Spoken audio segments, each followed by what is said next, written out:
And thanks for joining the Let's Talk About League podcast, the only podcast on the air dedicated to the LCUS and news related to that. As always, I'm Ace and joined by Sig. Uh, we also have two special guests that have never been with us before. We have Take the Lantern Udge and Triple Strike CB Hickey. How are you guys all doing today? Pretty good. So is it Udge or Huge or Huge? Do you have a pronunciation guide that comes with your visitation? Yeah, it's however you want to pronounce it. It's all good for me. Most people just go by huge. Okay, That's so. my apologies. But no, it's all good. I'll respond to pretty much anything around it. So Cool. How are you doing today, Hickey? Pretty good. Pretty good. Good. Actually, real quick, we all know how you got your name, CV. But how did you get your name? Huge. Huge. um, well, it goes back to when I was a kid. Star Wars Battlefront 2. I wanted to name my profile something really cool. I was like thinking like Edge or whatever, something like that, and I just came up with huge, and ever since then I used it for all my video game names. So that's where I'm at. Nice. It doesn't even have five numbers at the end, so like Yeah, that's exactly. it's a great way to do it. Um, so yeah, as always, we're here to talk about the LCUS, and let's kick it off with talking about the games from yesterday. We had a very crucial set of games for the first set between Team Triple Strike and More Cowbell, with the winner uh, clinching the final playoff spot. And spoilers, but the series went 1-1, and since Cowbell had the point total lead before the match, they got the spot. What do you guys think of the games yesterday for that set? Well, I was playing in them, so I was a little bit unhappy with the outcome, but played extremely well in that last game. Kind of felt like they gave us that first game a little bit with uh, the way they were banning, but it's really nice to get Hohenheim his that he actually likes playing instead of getting banned out. So that was always nice, and there's always next split, right? That's the right attitude. I mean, you guys have nothing to be ashamed of. You performed so well during the split. You especially huge. You should really be proud of that performance you've put on the split.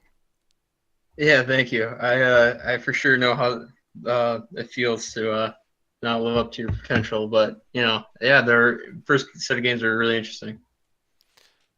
Yeah, it was quite interesting to see Cowbell leave up the Nivea and the Zoe. Talking with Gotta Get Lucky after his games, he was hoping that Van Hohenheim would pick Zoe in the first game as well. I think they were waiting for that and wanted to pull out the Malzahar counter both games. But obviously that didn't work out too well for them.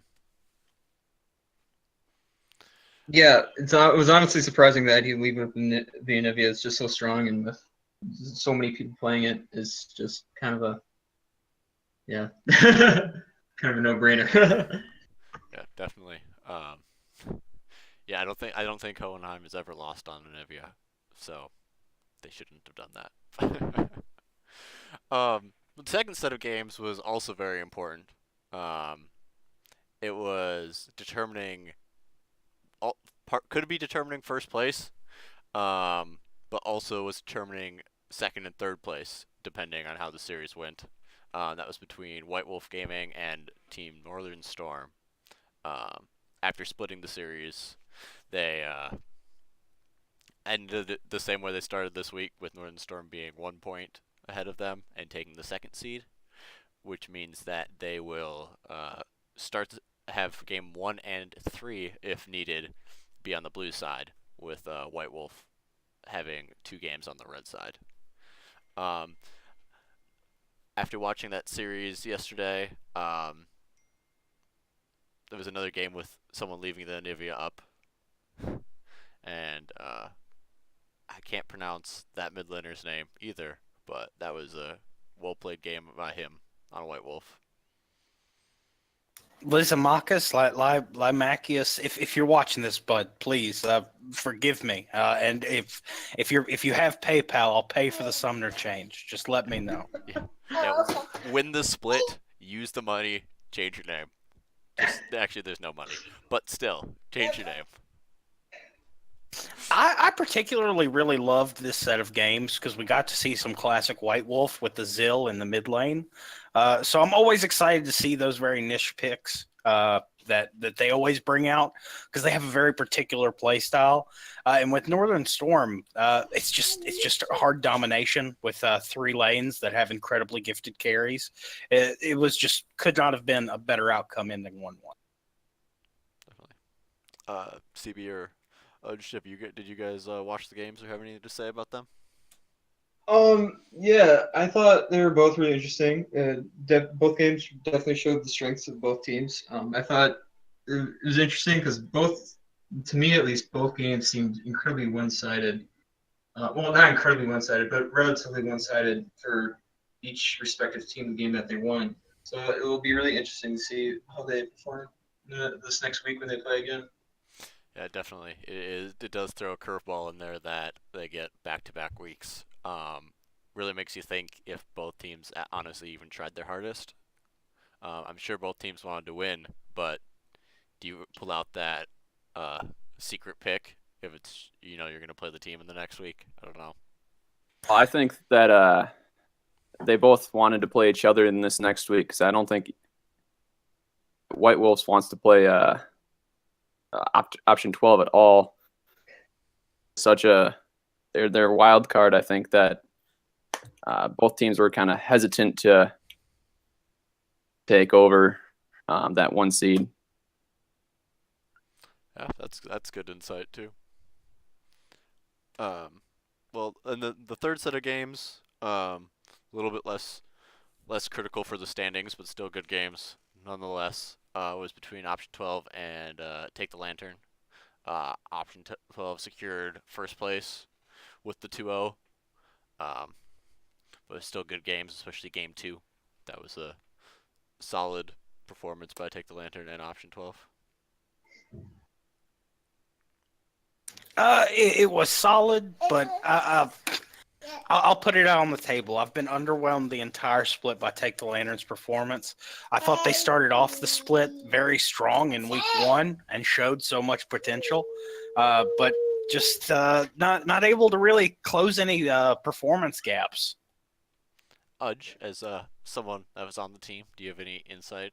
I know you guys had a revolving door of substitutes throughout the split a little bit, and I'm sure that couldn't have helped things. Yeah, underwhelmed is a good way to put it.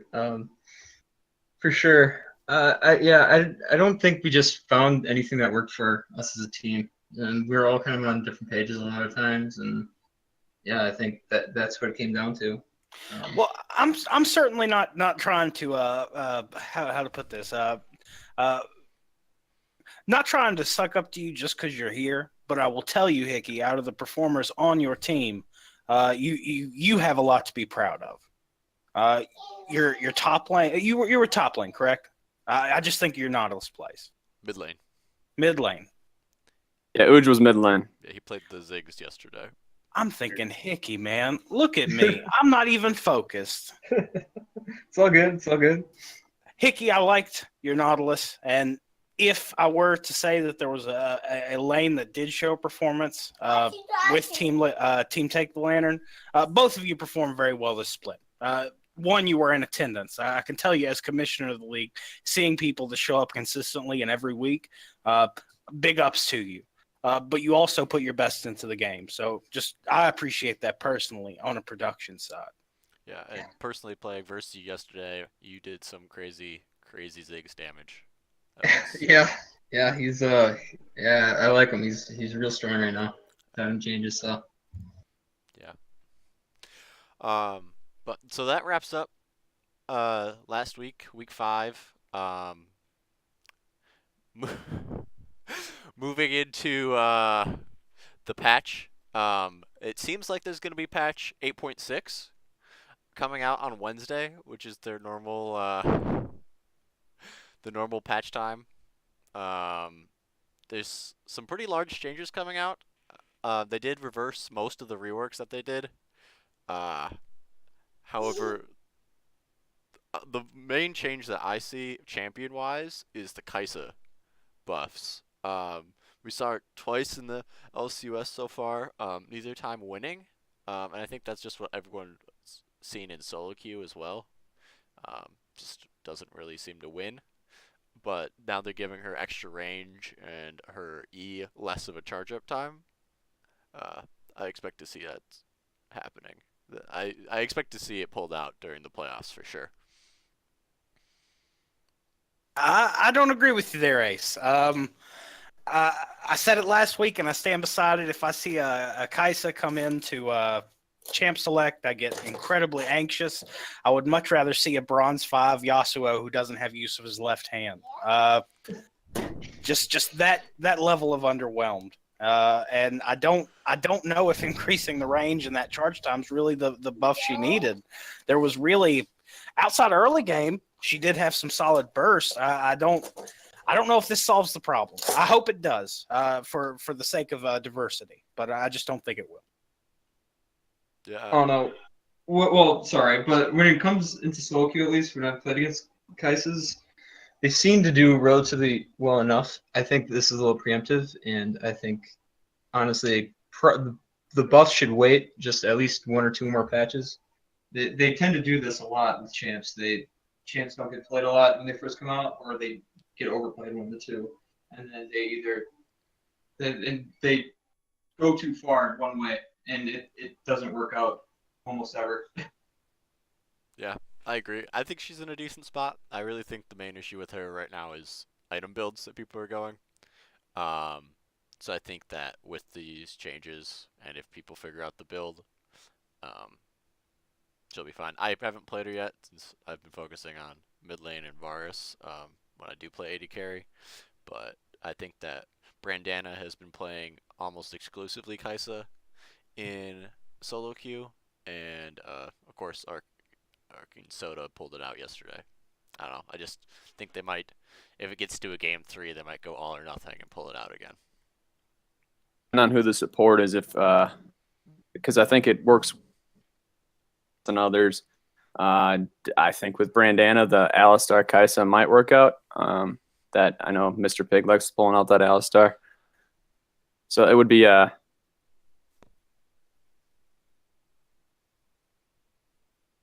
You cut out there at the end of that sentence there. I thought he was just being suspenseful. I was saying, bated breath, keep going. You ordered the sniper to the wrong house there, Justin. Oh well, Yeah. too late for a refund. Yeah. There another pretty decent AD carry buff that's coming in, and also going towards Brandana is a Lucian buff. Honestly, it shouldn't have too much effect, but like every little bit of damage helps. Just a little bit of a buff to a W and an R, but I can expect to see Brandana pull out either Kai'Sa or Lucian, probably.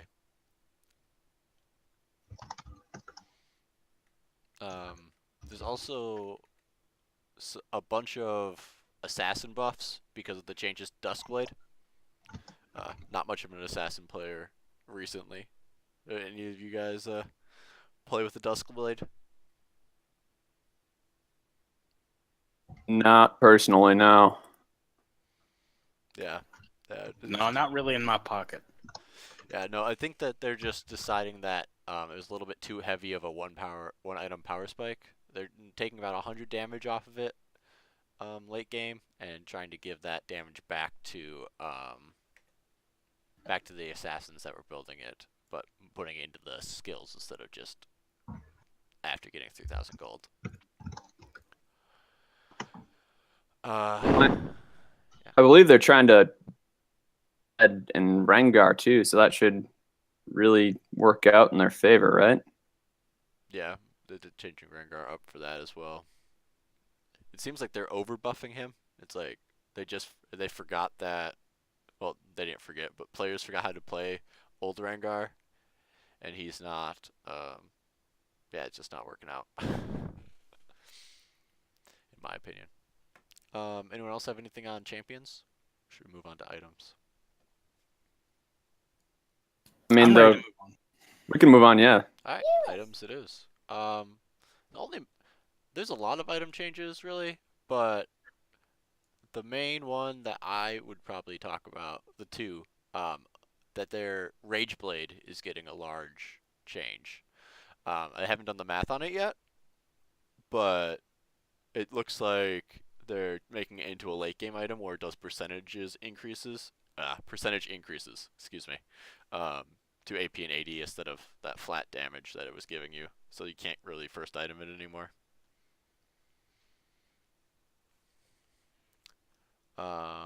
That, and they're also coming out with well, not coming out with, but coming out again with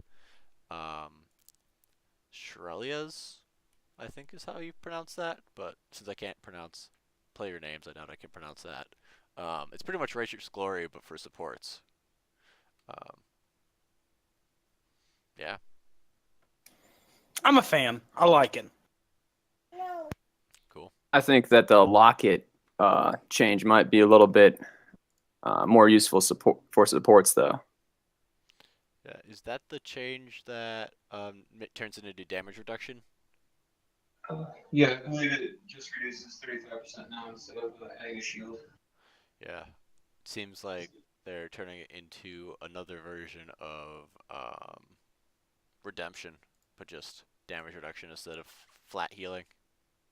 Yeah, but you compare that with like a Galio ult, and you'd be team fight. Definitely. Kind of reminds me of the old Maokai ult. When he used to just be able to throw a circle down on the ground. Well, twice old Maokai ult. Where you just had a damage reduction circle that he could put down somewhere. That'll be pretty interesting. Another support item change. It looks like they're getting rid of Bandit from all of the support items. That's some bull crap. Yeah, they're doing that to nerf solo laners, it seems, but yeah, But that's what happens with all these stupid support items. We get major reworks in the role. We finally get some attention, and many players are saying, well, it's the most OP role right now because of the amount of flexibility in the item builds. I can get behind that. I can understand that. But when the major issue with all the support items is they get picked up by carries. I mean, oh gosh, I'm being attacked. Sorry, toddler.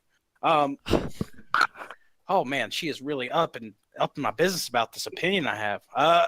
Like with Targa, with Lord have mercy, the shield, relic shield. Yeah. When that was a major ADC purchase, another Korean meta.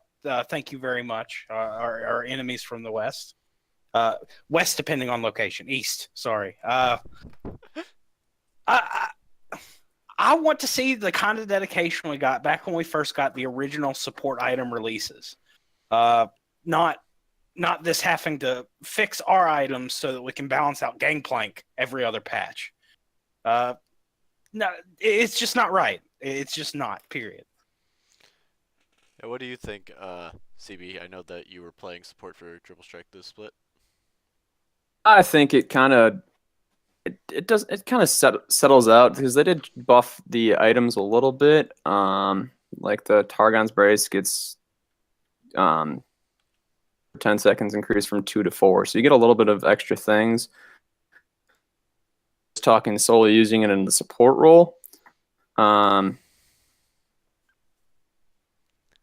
Spell Thieves is really the only thing that really gets hurt when you're playing it solely as support. But yeah, like you're saying, it's gonna, if you pick it up in a different role, it could really. You cut out there at the end there, but I assume what you're talking about is just that like picking up in a solo lane just won't work out too well anymore. I definitely know that's part of why they targeted Spell Thieves so much more, because a lot of people were picking up in the mid lane because they just got so much from it. Another large change to the bot lane is the heal versus ignite situation. They're taking 30 seconds they're adding 30 seconds onto the heal cooldown, and they're giving between 20 and 100 bonus damage to ignite. That One bot double ignite. Yeah, I don't know about all that. I just think that this could end up bringing back possibly bringing back barrier for 80 carries. An adding that extra 30 seconds, I think, almost gives it a 70-second higher cooldown than barrier. But I would have to check that. Yeah, there's only a 3-minute cooldown on barrier, and I believe heal is all the way up to 4.5 minutes now after that, which is absolutely crazy. If I can find it in the patch notes. Yeah, it's up to, yeah, it has an extra 90-second cooldown compared to barrier. And that with people taking ignite more, I can definitely see people taking barrier. But who knows? Too bad we don't have an 80 carry main here. And then the only other real changes this patch, they're adding Conqueror. I'm not sure if anyone's looked into that yet. It's really a top lane keystone. It seems a lot like Grasp of the Undying, except instead of giving you bonus health at the end there, it gives you, after 4 seconds, a percentage of your damage as true damage. And let's all just take a moment to think about how massive that's going to be for someone like Darius. Yeah. After 4 seconds in combat, you gain 10 to 35 AD, and for 3 seconds, 20% of your damage is true damage. And if you're a melee champion, it lasts forever. Assuming you can. It lasts forever. Is that directly from the patch notes, or you pull that from Surrender at 20? Unfortunately, it is not. It says melee only, damaging a champion refreshes this buff. So, assuming that you stay in combat as a melee champion, yeah, that does technically last forever. Yeah. Man. And Think of all the yees, y'all. Just think of the yees. Yeah, and it says in combat. So that doesn't even mean in combat with a champion. So I think you'd be able to get away with fighting the minion wave for 4 seconds as someone like Aurelia, and then just queuing to the enemy and completely killing them. I know I'm not a top laner, but that sounds pretty broken. This is a big buff to the bruisers. Yeah. It gives them something to go instead of going press the attack or Comet, right? Just for extra poke. They actually get to do something that scales with the champion. Does that work if they're stunned? Does still the 4 second? Yeah, I think that it would still count as if they were stunned too. Since I believe that just being damaged also counts as being in combat. Yeah, that's pretty nasty. Not looking forward to that. Renekton as well. That's going to be pretty rough. I know Shaken Not Stirred and Gotta Get Lucky both play the Renekton. So, maybe we'll see that. But alright. If no one else has anything about the patch notes, we'll have to... No, you're skipping probably like the 0th most important thing. That's and that's All for One is back in the PBE. One for All, sorry, is back in the PBE. So you know that's going to be dominating the bulk of all of our times. Yes, I can't wait to see 5 Orns cast the Thunder Goat at me 15 times. Oh boy. Alright. So with that, we'll just take a quick second to say thank you to our sponsors. So, this week and every week, our sponsor is Gullible.com. the best and only website to track your LCUS stats. Without them, this league would not be possible. So please go and make sure to check them out. Once again, that is Gullible.com. They're the reason why we have such a massive prize pool for all of our viewers, casters, and everyone. So once again, check them out. Gullible.com. All right, and yeah, I know that was a super long break, but we're back with the next week preview. Option 12 takes on more Cowbell in the first best of 3 matchup. I know I'm looking out for that bot lane matchup between Brandana and Shaden. What are you guys looking at for that? Or are we just expecting a 2-0 from Cowbell and we should just move on? Oh, you're so humble. So humble. And Malzahar mid. That's what destroyed us this week, I think. And if I was option 12, I think that I actually would give the 2-0 to Cowbell if they gave him that. Yeah, the Malzahar is a scary champ right now. He's benefited a lot from the itemization changes, especially the haunting guys. That's a pretty massive one for him. I don't know. Looking at the two teams, I think overall, maybe option 12 is a little bit stronger. In more lanes, I feel specifically Cowbell's strength is within their bot lane. Not that they don't have strong lanes other places, but I do believe that Prowler in particular will be hard to stop and match up against Gotta Get Lucky. I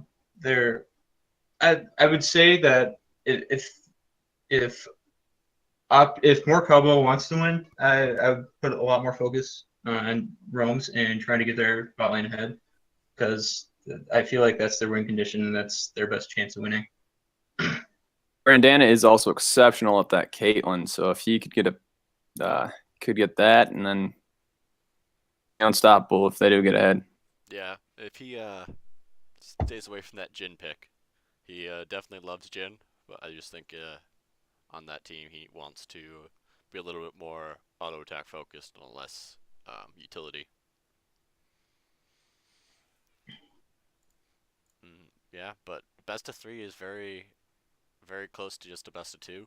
So just gives more. I don't agree with that. Go ahead.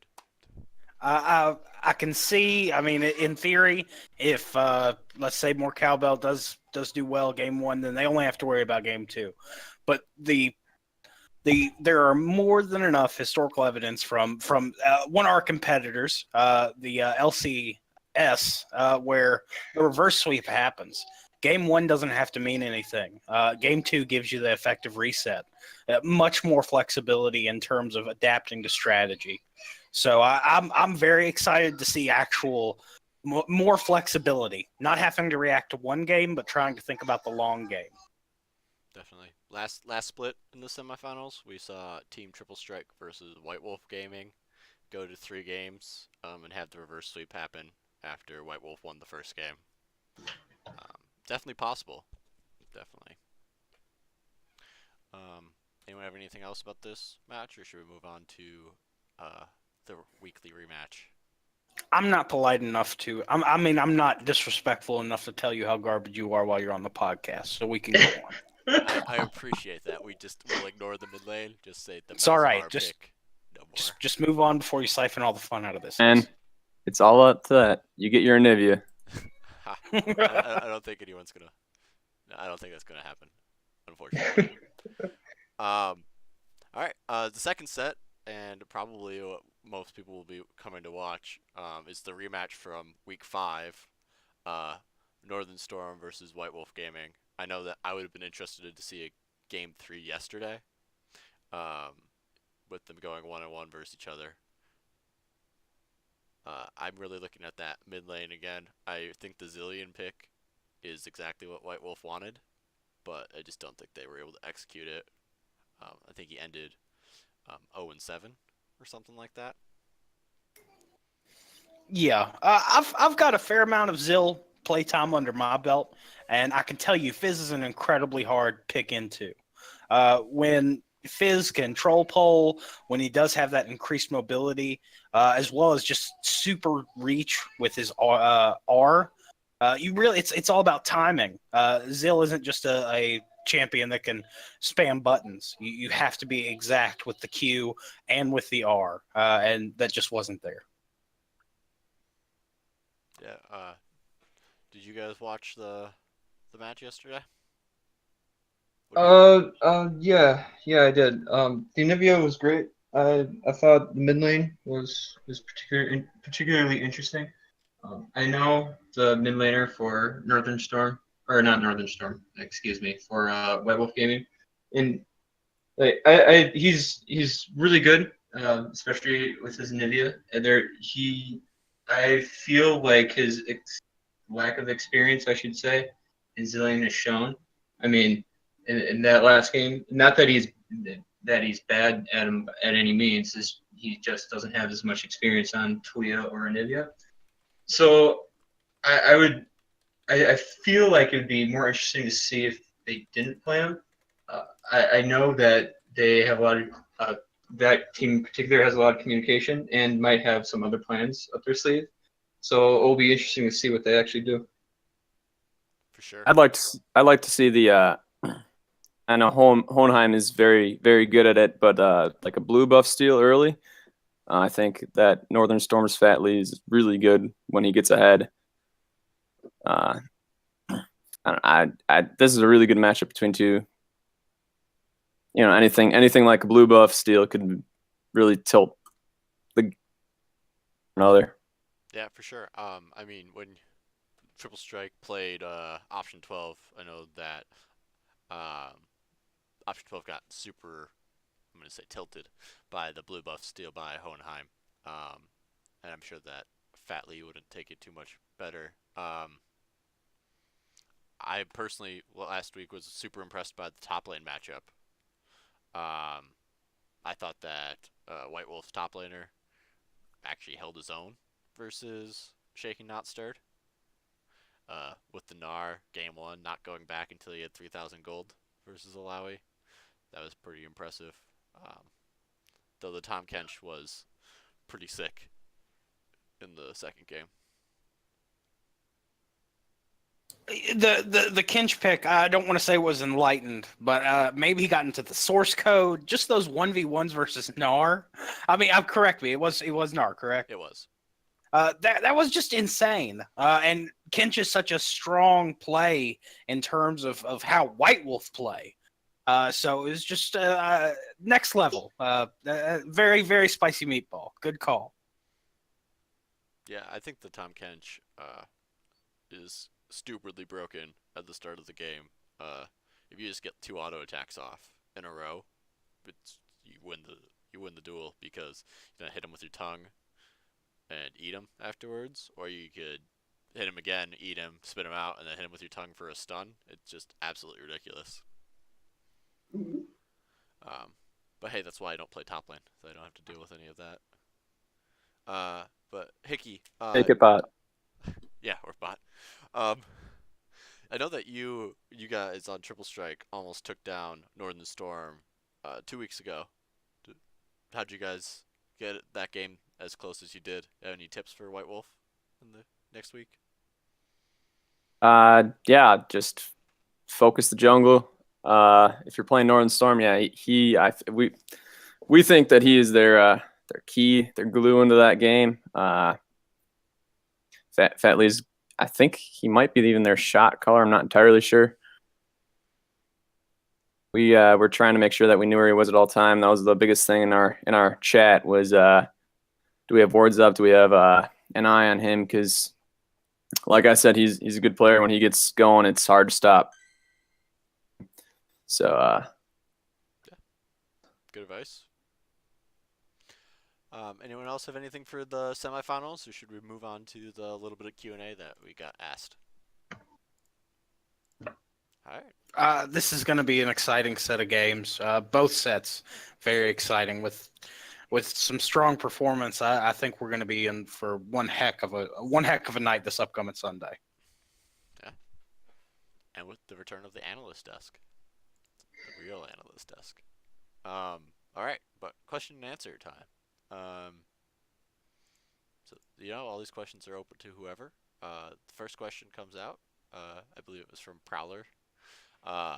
What makes League more exciting? A dominating win or a drawn out close game? Anybody? I'll go with the drawn out close win. With a close win, you feel that for like an hour. I guess it's kind of like eating at a high quality Italian restaurant versus a high quality Chinese restaurant. A dominating win is a high quality Chinese restaurant. I'm very excited directly when it happens, but an hour later, I'm hungry again. With a drawn out close win, I could just do that, and that'll do me for an hour. That'll do me for the whole evening. That was the best metaphor I've ever heard for something like that. That was awesome. But Sig, which one has the better sweet tea? You didn't answer that question. Neither. Because once you pass the Mason-Dixon line, there is no sweet tea. There's terrible knockoffs that you wretched snow people have to deal with. And I'm sorry you'll never know the true embrace and warmth you feel after a delicious glass of Southern-style sweet tea. But I pity for your loss, but I accept my own victory. I personally have to agree with you. Maybe not the metaphor, but everything else, I liked it. I like the close wins better. There's nothing wrong with just rolling somebody, but you don't really remember that at the end of the day. When you get that really close win, and I know it's like when you are attacking your inhibitors or something, and just run it down. That's just so invigorating, keeps you going, makes you want to play 10 more games. Definitely, I agree. Sometimes they also just make you want to go home and go to sleep if you're on the losing end of that. But yeah. I don't even know about that. I can tell you, if I play a 60-minute game that's right on the wire, and I know I didn't leave anything on the table when they take our Nexus, I feel better than if I get, that 15 minutes and we FF. I would much rather have that because I feel like I'm able to grow more as a player, and I get more quote-unquote bang for my buck. I realize League's free to play, but I mean, with the amount of time we invest in it, you do want some kind of emotional return, I guess. I can agree with that. All right. Next question. Has the tournament proven that teams are only as strong as their weakest link? Second part is Northern Storm an exception to this? I'm just gonna address that last part. They've lost 2 games. They've lost 3 games total this split. I don't think that they're an exception to this rule. What do you guys think? Do you think teams are only as strong as their weakest link, or what? It's definitely a factor, but I think it's their adaptability that really has made it. That's a triple strike team I was on this split. Our problem was we were slow to adapt. We are always just one step behind the other team, and obviously, if you have a weaker player or something like that, there's a bigger climb to have to figure that out. But if you can adapt to situations on the fly, it really can make a bigger difference. Yeah, I would. Sorry, but I would have to say the teams are as strong as their weakest link. It really comes down to, how the team is willing to help. Not that anybody is bad at League or whatever, but when you play organized teams like this, you have to put effort into making sure everybody's on the same page and everybody does their part. You can get beaten by way worse players in this, or you can beat way better players when it comes to when the teams are more organized. So it's a good question. It is, and it also points to the. I think that there's more than skill in being the weakest link. I think with certain weeks, it's evident. You can see that certain players don't want it as much as they did the prior week, or in a week that you might see down the road. If we've got the very capable, very ready to participate silver player going up in a top lane matchup versus a plat 3, it's not only an exciting match to watch, but you still are on the edge of your seat wanting to see what the outcome will be. I think it's not just skill, it's attitude. And that's what could be holding back some of these teams that we see as in the LCUS. Just cold hard facts. I agree. Teamwork is very important. I know that my team, Option 12, every single player on the team has problems, and we just work together to adapt as a team and make sure that we can handle that. All right. I think we're just gonna have one more question. What is your favorite item or favorite old item that has been in the game? I don't know how long some of you guys have been playing, but personally, my favorite item is Force of Nature. That's been gone since Season 3, Season 2, something around there. But back then, as a Singed main, it's the best item in the game. Crazy health regen, crazy movement speed, amazing item. What do you guys think? What's your favorite item? Mine was always Runaan's Hurricane. It's been a few years since I had played or bought that item, but specific game that made me love it. It was playing as Lulu, and I threw in the Runaan's Hurricane, and with the fairy, you got the like 4 or 5 auto attacks going with it. I think they since have changed that. You can't really do that anymore, but That's crazy. Maybe we'll see a Lulu AD carry come out with the Hurricane. I don't think it works like that anymore. But It's too bad. Udge or Sig, what are your favorite items? Mine's I don't know if I'd call it cheating, but it's definitely being inventive with the question. But Bone Tooth Necklace. I really wish that there were more champions like Rengar, like Victor, that have that as that part of their mechanics. And back when it was just a solid item, it was exciting. It gave you something to work for and added a enjoyment mechanic that a lot of different champions lack. Yeah, definitely. I personally agree with that. Sometimes it feels like, I mean, as rough as it feels that to not be able to buy boots on Cassiopeia, um, at least she has something that makes her unique. I think some champions could use that. And what about you, Udge?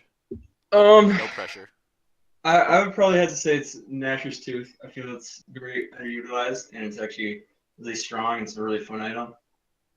Yeah, and you don't get to build it unless you're trilling with Teemo. So yeah, that I'd for sure say that one is my favorite. Yeah, I can only think of like 3 champions that get it, like Diana, Kayle, and Teemo. Yeah. All right.